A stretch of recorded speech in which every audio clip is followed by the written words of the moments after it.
धर्म, अध्यात्म और मानवता की सीख देने वाला दास धर्म समागम अद्भुत है। दूसरे दिन इस पावन आयोजन में कई साधु संतों का आगमन हुआ, जिन्होंने भक्तों को ज्ञान, भक्ति और सेवा का संदेश दिया। संत त्रिलोचन दास जी महाराज ने समस्त धर्म गुरुओं का अभिनंदन करते हुए सनातन संस्कृति को विश्व के लिए अनिवार्य बताया। दास धर्म समागम के इस पावन आयोजन में भारतीय जनता पार्टी के राष्ट्रीय महासचिव तरुण चूग भी पहुंचे। इस बीच समागम स्थल पर हजारों भक्तों की भीड़ उमड़ी, जो अपने पूज्य संतों के दर्शन और प्रवचनों से अध्यात्म की अनुभूति प्राप्त कर रहे थे। प्यारे प्यारे रब के भजनानंदी हमें आशीर्वाद देने के लिए, आपको आशीर्वाद सबको देने के लिए पहुंचे हैं। इससे बड़ी और कृपा कोई नहीं हो सकती। संतों का तो संसार में आगमन जो है, संत न होते जगत में जल मरता संसार। आप ही नहीं बचा रखे संत शरण, जो जन परे सो जन उतरनहार। तो बस कृपा है और संतों का आशीर्वाद है। संत समागम जो हो रहा है, हम सब उसकी बड़ी उस कृपा है। तो ये सब उद्देश्य है कि सनातन धर्म जो है, जो शाश्वत है, जो सत्य है, सच्चिदानंद है, और जो सत्य नारायण है, जो दया का मजस्मा है, जो तप की कृपा है, और जो क्षमा, जो सनातन धर्म के 30 लक्षण हैं, वो सारे के सारे श्रीमद् भागवत गीता में। तो वो सब महापुरुष चलते फिरते जंगम तीर्थ है। ये जो महापुरुष है, ये जंगम तीर्थ है। ये जो कृपा करने वाले तीर्थों में जो सबसे बड़ा तीर्थ है। संत त्रिलोचन दास जी महाराज ने अपने प्रवचन में संत महिमा पर भी प्रकाश डाला और कहा कि संतों का दर्शन मात्र से जीवन में अद्भुत शीतलता का संचार होता है। कृपा ही है। महाकुंभ तो संत के दर्शन करके ही हो जाता है। त्रिवेणी से तो यही कृपा है कि संत गए हैं, स्नान करे हैं। जब भागीरथी जी ने कहा महादेव से कि मैं नीचे आ रही हूँ, मेरा वेग हो रहा है, तो महादेव कलयुग में मुझे मैं निर्मल कैसे रहूंगी। तो महादेव ने कहा कि जो भजनानंदी नाम जपने वाले साधु संत महापुरुष, जो हे गंगे तुम में नाम जपते हुए डुबकी लगाएंगे, तुम भी उससे निर्मल होगी। तो कितनी बड़ी कृपा कर दी संतों ने। आज निर्मल गंगा को भी महादेव ने कहा, तो उसी वक्त चरणों में गिर पड़ी गंगे। ठीक है जी, कृपा। अब मैं आने को तैयार हूँ संसार में। ये कृपा है। गुरु जी, क्या संदेश आप यहाँ से? ये संदेश है मेरा कि समागम स्थल पर न केवल भारत के विभिन्न राज्यों से बल्कि दुनिया भर से श्रद्धालु पहुँचे थे। ये दिखाता है कि दास धर्म के अनुयायी पूरी दुनिया में मानवता और सेवा का संदेश फैला रहे हैं। दास समागम का ये मंच सज चुका है, और अगर आप देखेंगे तो प्रेम का, बंधुत्व का, शांति का मंच से लगातार संदेश दिया जा रहा है। और अगर आप श्रद्धालुओं को देखेंगे तो जितनी दूर आपकी नज़र जाती है, वहाँ पर सब जगह सिर्फ ऐसी तस्वीरें हैं जिसमें शांति है, सद्भाव है। और बहुत सारे बच्चे भी हैं, बहुत सारे ऐसे लोग हैं जो यहाँ पर हैं, और इनसे बात करने की ज़रूरत है। आप ये बताइए, यहाँ पर क्या तलाश रहे हैं आप? जी, यहाँ पे हम तलाशने तो कुछ नहीं आए हैं। ठीक है, मेरा नाम दास प्रवीण है, मैं मुंबई से आया हूँ। कहाँ से? मुंबई जी। मैं यहाँ तलाशने कुछ नहीं आया हूँ, हमारे महाराज जी का सिर्फ आशीर्वाद पाने के लिए आया हूँ। जो वो सिखाते, जो आप सुन रहे हैं, नानक नाम से। कुछ और लोगों से बात करेंगे, कुछ बच्चे भी हैं यहाँ पर। आप बताइए, आप किस लिए आई हैं यहाँ पे? हमारे गुरु महाराज जी का जहाँ पे समागम है, एवरी ईयर होता है 14, 15, 16 को। आज सनातन धर्म के सारे पूज्य संत इधर आए हुए हैं, और ये बड़ा ही मतलब रूहानियत का इंसानियत का, रूहानियत का है। आप बताइए, आपका नाम क्या है?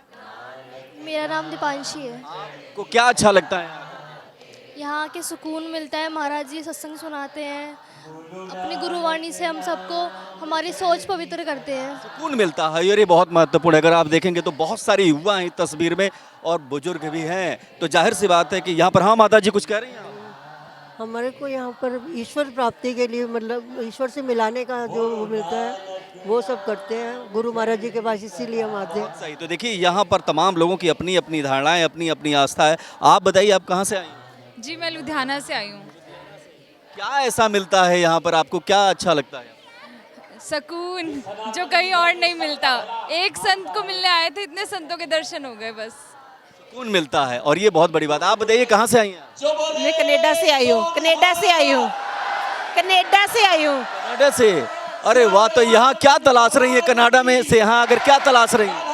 मैं भगवान को तलाश रही थी तो मुझे यहाँ पे भगवान मिला। तो कितने लोग आए हैं, कितने दिन के लिए आए हैं? मैं 1 वीक के लिए आई है। या पर क्या मिल रहा है आपको, क्या सुन करके कैसा लग रहा है? इस मेरे पास वो शब्द नहीं है जो मैंने फील किया, मेरी रूह ने टच किया कि बहुत ही ज़्यादा अच्छा लगता है।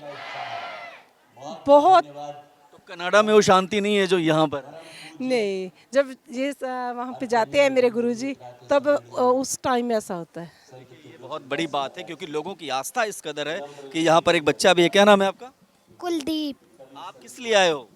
सत्संग सुनने आए हैं। तो देखिए ये दर्शन है भारत का दर्शन दुनिया भर में। और महिला कनाडा से आई हैं, कोई ऑस्ट्रेलिया से आया है, कोई कहीं से आया है, तो पूरी दुनिया से लोग यहाँ पर आए हैं। कैमरा पर्सन हुकुम के साथ मैं देवनाथ भारत। समागम के दौरान जब दीपंकर महाराज ने मंच पर प्रवेश किया तो पूरा पंडाल जयघोष से गूंज उठा। भक्तों ने करतल ध्वनि से शंखनाद किया। दीपंकर महाराज ने अपने संबोधन में एकता जोड़ने और सनातन धर्म को और मजबूत करने का आह्वान किया।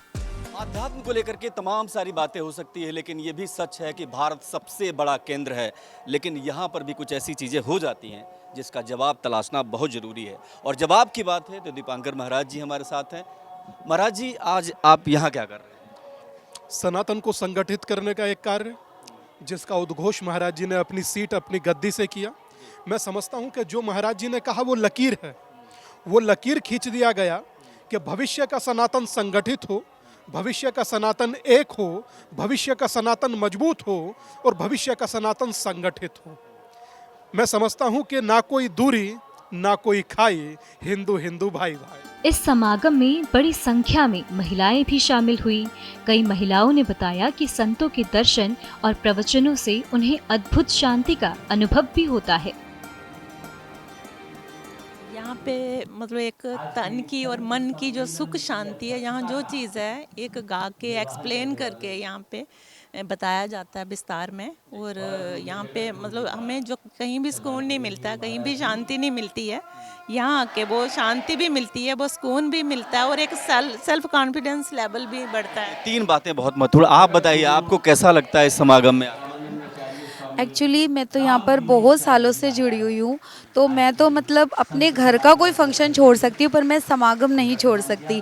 मतलब हम इतने पूरे साल समागम का इंतज़ार करते हैं कि हमें इकट्ठे संगत में रहने का अवसर मिलेगा और जो शांति तन मन को यहाँ मिलती है तो हम वही ढूंढने आते हैं। और गुरु महाराज जी की कृपा से हमेशा इस समागम में हम शामिल होते हैं। दिसंबर में होता है और फरवरी में होता है, तो ये हमारे लिए एक अविस्मरणीय पल होता है और हम इसका पूरे साल इंतज़ार करते हैं कि कब हम गुरु महाराज जी के चरणों में आकर समागम में आनंद लें। भारत केवल भक्ति और सेवा की भूमि नहीं बल्कि ये अध्यात्म का केंद्र भी है।